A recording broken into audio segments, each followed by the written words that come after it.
योगेश और कोमल दोनों भाई बहन थे। एक दूसरे से बहुत प्यार करते थे वो दोनों। उनके पास बहुत ज्यादा संपत्ति थी, किसी भी चीज की कमी नहीं थी। माँ पापा योगेश और कोमल की सारी इच्छा पूरी करते थे। योगेश घोड़े पर बैठना सीख रहा था। उसके पास एक शानदार घोड़ा था। थोड़े दिन बाद अंजलि की शादी हो गई। जहांगीरदार के घर में उसकी शादी की। मायके वालों से भी ज्यादा अंजलि के ससुराल वाले अमीर थे। योगेश भी अब बड़ा हो गया था। उसकी शादी बाकी थी, परंतु अचानक उनके पिता की मौत हो गई और कुछ दिनों बाद मां की भी मृत्यु हो गई। योगेश अब अकेला रह गया था। कोमल भी 5 दिनों के लिए मायके आई थी, पर वापस भी चली गई अपने ससुराल। अब सारा कारोबार योगेश के कंधों पर आया था, पर उसे अनेक लोगों ने फंसाया। एक बार बड़ी डील की, पर उसमें उसे घाटा हुआ और योगेश बर्बाद हो गया। उसकी खेती जब्त हो गई, घर की नीलामी हो गई। ऐशो आराम में रहने वाला योगेश अब उसके बुरे दिन आ गए। जिसके पास सैकड़ों लोग खाना खाते थे, आज वो एक निवाले के लिए तरस रहा था।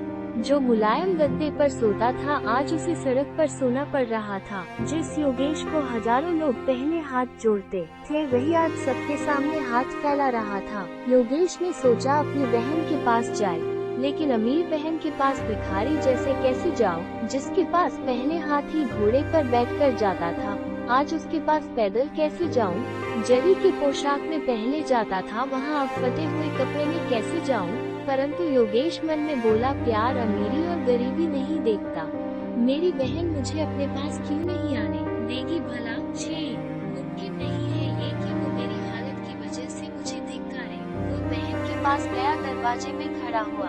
ऊपर छत से बहन देख रही थी। योगेश ने ऊपर देखा, पर बहन अंदर चली गई। योगेश को लगा बहन नीचे मिलने के लिए आ रही होगी, पर कोई आया नहीं। दरवाजे पर खड़े नौकर ने पूछा, कौन हो तुम? यहाँ क्यों खड़े हो चोरों के जैसे? निकलो यहाँ से। योगेश बोला, मेरे बहन का घर है ये, उसे अंदर जाकर बताओ जाओ। नौकर हंसकर घर में जाकर वापस आया। वो योगेश को बोला, चलो वहाँ तबेले में आपको खाना ला कर देता हूँ, वो खा लो और जाओ यहाँ से। योगेश ने पूछा, बहन ने क्या कहा? नौकर बोला, मेम साहब बोली होगा कोई भी करे बैठा, 2 तबेले में दे दो उसे बासी खाना। योगेश तबेले में गया और उसकी आंखों से आंसू आने लगे। उसे नौकर ने सूखी रोटी दे दी। योगेश ने वहाँ पर एक खड्डा खोदा और वहाँ पर वो रोटी दबा दी। पानी पिए बिना वो वहाँ से चला जाता है। उस दिन के बाद कुछ सोचकर योगेश दूर देश चला जाता है। वहाँ के राजा का वो नौकर बना। एक बार उस राजा को बहुत कठिन समस्या आई। योगेश की सलाह से राजा उस समस्या से बाहर निकाला। योगेश से खुश होकर राजा ने उसे मुख्य प्रधान बना दिया।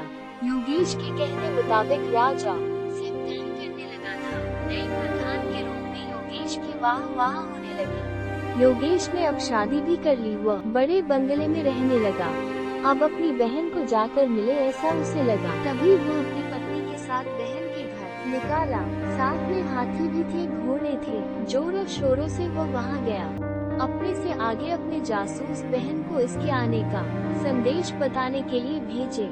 जासूस ने जब बहन को ये सूचना दी तो बहन एकदम से उठी। वो अपने पति के साथ दरवाजे में खड़ी रही अपने भाई के स्वागत के लिए। ढोल नगाड़े बज रहे थे। बड़ी ठाट से भाई बहन के घर आया। दूसरे दिन बड़ी मेजबानी थी। गांव के बड़े बड़े लोगों को न्योता दिया गया।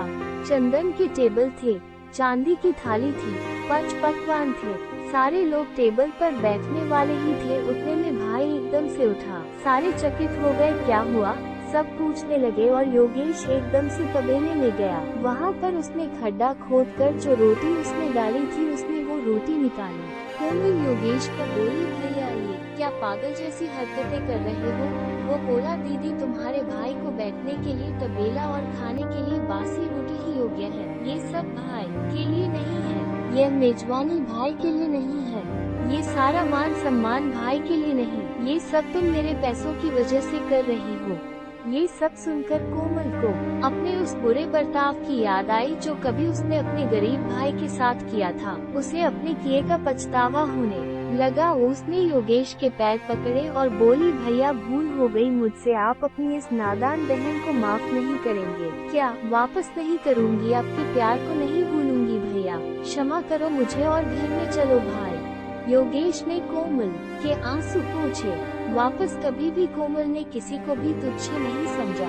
बाहर की संपत्ति जो आज है कल नहीं, सच्ची संपत्ति प्यार है, वो कभी भूलना नहीं चाहिए। ऐसे वो सभी को बोलती रही। दोस्तों, ऐसी कहानी सुनने के लिए हमारे चैनल को लाइक करें, शेयर करें, सब्सक्राइब करें। Thank you so much.